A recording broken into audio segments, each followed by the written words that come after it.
All right, what's up everybody? So first time I've left my basement in over 400 days. I think the last time I left was February 8th of last year. So it's been a while. February 9th I started the channel and I haven't left the basement since. I just lift and make videos. So it's weird to see the sun, it's weird to see the outside.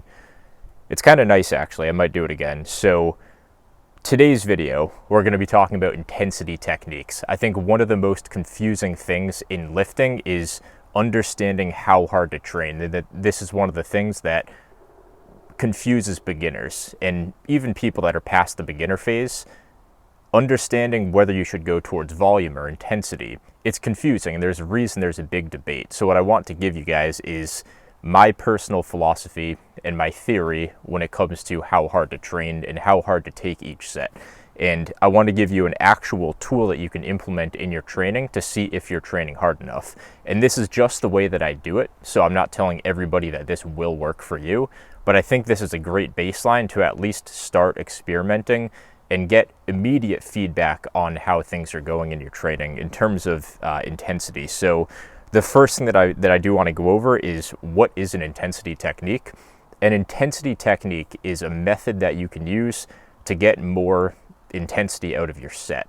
So if I'm doing a set of curls and I take it to technical failure to where I can't complete another rep without cheating or without not getting a full rep, like doing a partial or something, an intensity technique would be a method that I use to milk more out of my muscle because I can't do an actual full rep of that set anymore. So it would be a partial rep past failure. So maybe I just come up halfway and keep doing reps that way. Maybe I would rest for a second and do a couple more reps. Maybe I would use my back to cheat a little bit. So there's a bunch of different ways that you can milk more intensity out of your sets. But it's not necessarily helpful to know what the methods are until you understand if they're worth doing or when to use them. And that's what we're going to talk about today. So the biggest mistake that I see with intensity techniques, if you are going to implement them, is doing them before you should be doing them in the short term. So within a set, a lot of people will go into an intensity technique when it gets hard, not when they fail. So if you're doing a set of 10 to 15 on lateral raises and it starts to burn around rep 8, you don't go into partials then. You go into partials when you actually cannot complete that final rep all the way up to the top. So you fight that final rep as much as you can and then do your preferred method of an intensity technique. So now that we've got that out of the way, let's dive into my method to measure whether the intensity method is actually worth using or not. The biggest indicator for me in the short term is set by set performance, comparing the rep drop off set over set. And this, in my opinion, is the best way to look at it short term because you're not going to actually be able to measure day-to-day muscular growth. So the way that I see this is it's something I call the 10% theory, and 10% seems to be that best number for me to know how much stimulus or how much damage I got out of that specific set with sufficient rest, of course. So assuming everything else is in check, the way that this 10% theory works is if I get 10%, my bad, not 10%, I'm thinking about that too much.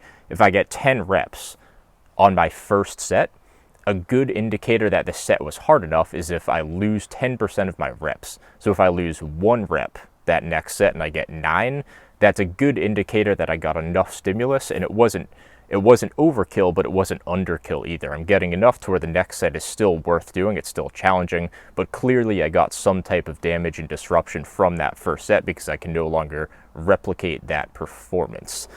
With that being said, if you're losing significantly more than 10%, and keep in mind 10% is the starting point. For myself, this is that sweet spot. I don't know if it is for you. This is just a reference for you.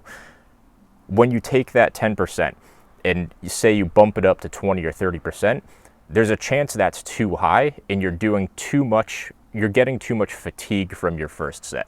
And I know a lot of people like to mock the stimulus to fatigue ratio, but it's a real thing, and you can't just rely on super low volume. Intensity is important, and you can't just out volume intensity, but at the same time, you have to have sufficient volume to grow your muscle. So if you're leaving everything on the table in the example that I used in my previous video about when I tried partials in the top half or rest pause after my Smith machine bench, and I wasn't able to replicate performance, my growth stalled out. So what I learned from that is if I'm training too hard on that first set, my sets after that are useless, and one set just isn't enough, even if I'm training it 3 times a week. So I found that for me, I didn't need to use an intensity technique, and I ended up finding that with more experimentation of training a little bit easier and a little bit too hard, finding that 0 RIR is the sweet spot for me.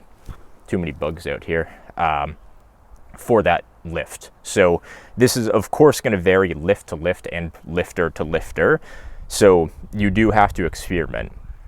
If you're losing significantly less than 10% of reps, so if you're just able to match set after set after set for the same rep count, that's probably going to be an issue. And I think that's what you see with, take the 5x5 program, for example, or a variation of that baseline program.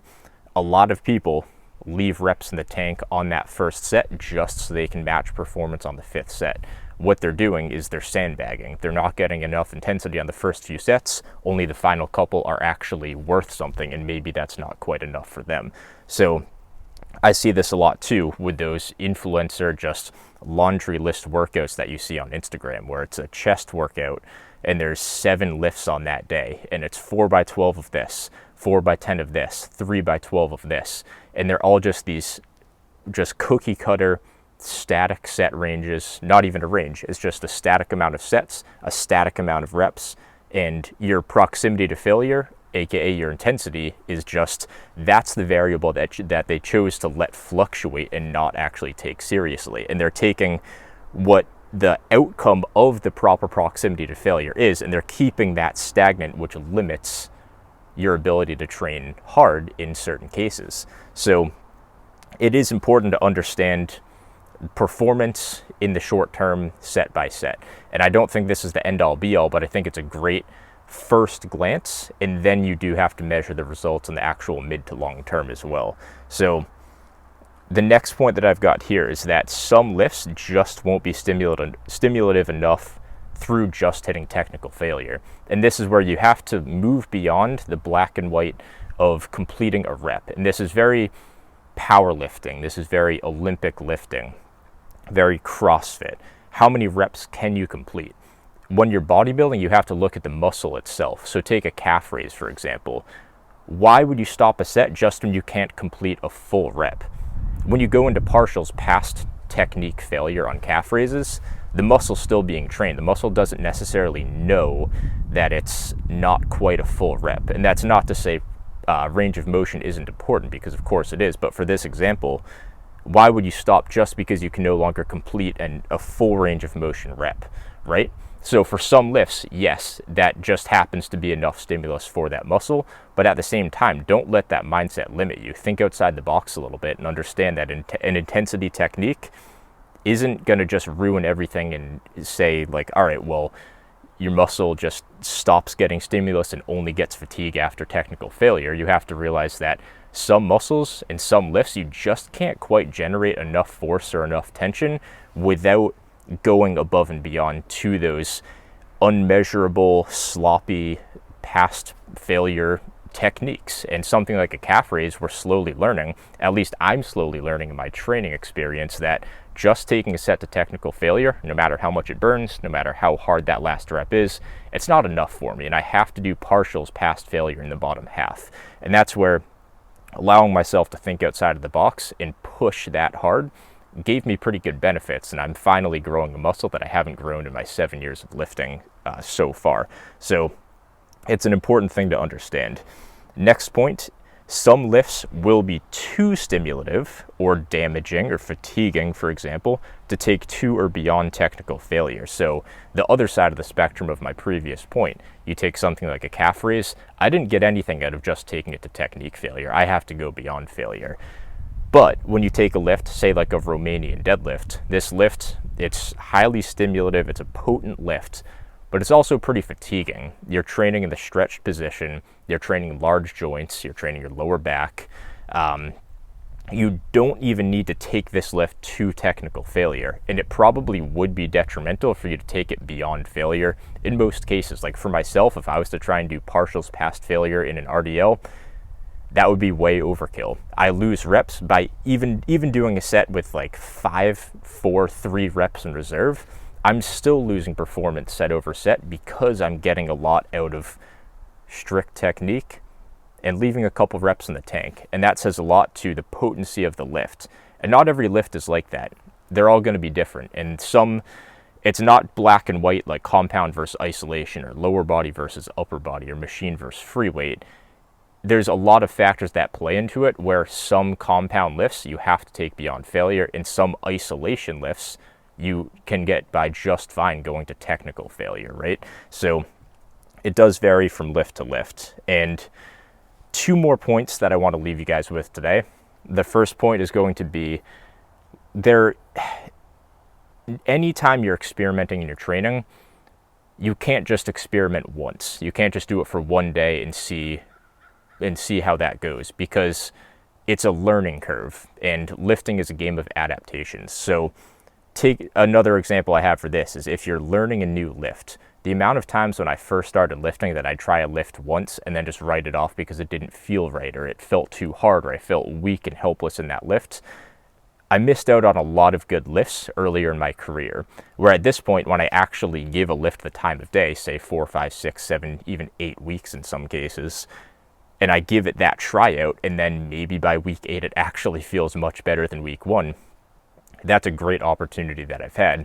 I want you guys to think of this experiment in the same way, where if you do lose a bunch of performance on that second set, and then that third and the fourth set as well, if you're doing that much volume, you have to understand that just because that happens one time doesn't mean it's not worth experimenting with further, because your body will adapt, and you might be able to train yourself to handle that much intensity. You might be able to handle that much stimulus and that much fatigue. Your body adapts. So as much as I would say that it's valuable to understand if the rep drop-off is extreme, that it might not be worth trying, at the same time, you can't rule it out entirely, because you have to see if you're able to train yourself to handle that much intensity, which I wouldn't rule out either. So it's not something I can just tell you exactly how to do.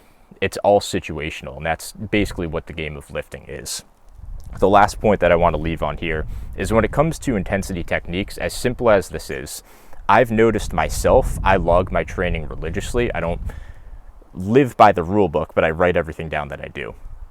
One thing that's held me back from using intensity techniques in the past is not knowing how to log them. So I don't have any fancy solution for you or any crazy philosophy for this, but if you track completed full range of motion reps, and then if whatever intensity technique you do after, don't worry about tracking it. Maybe just write like a plus or something after your total completed reps. This way you can still have a backlog to see how your progress is on the lift, and you can give yourself an indicator that on this day you did do some type of intensity technique. So that's my 2 cents for you. And yeah, that's all I got for today.